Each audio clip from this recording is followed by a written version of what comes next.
ఎక్కడి నుంచి స్టార్ట్ చేయాలో తెలియట్లేదు కానీ ఐఎమ్ సో హ్యాపీ. ఎందుకంటే ఇది ఇది ఎక్కడి నుంచి చెప్పాలో కూడా నాకు తెలియదు. జారుకోకన్నా అన్నా ఇక్కడ యా. సో ఇది నేను నార్మల్గానే స్పీచ్ లాస్ట్ టైం నేను మాట్లాడిన స్పీచెస్ అన్నీ కూడా చాలా ఫాస్ట్గా మాట్లాడతానంటారు, లేదంటే చాలా స్లోగా మాట్లాడతానంటారు.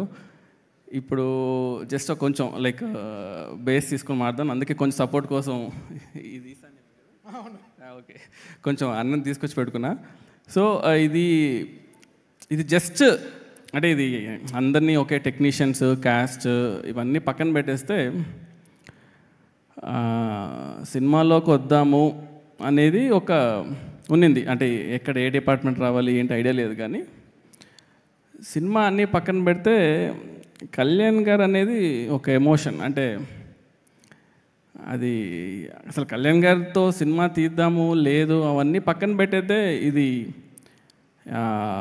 Long ago so long ago లాగా తమ్ముడు సినిమా పోస్టర్ నుంచి మొదలైన జర్నీ ఇది. అంటే చాలాసార్లు మధ్యలో ఎప్పుడో కళ్యాణ్ గారు సార్తో సినిమా ఏమన్నా అనుకున్నావా, నీకు ఇష్టం కదా, ఏమన్నా కథ రాసుకున్నావా సార్కి ఇలాంటి ఎలివేషన్స్ ఉండాలి, సార్తో ఇలాంటి సీన్స్ పడితే బాగుంటుంది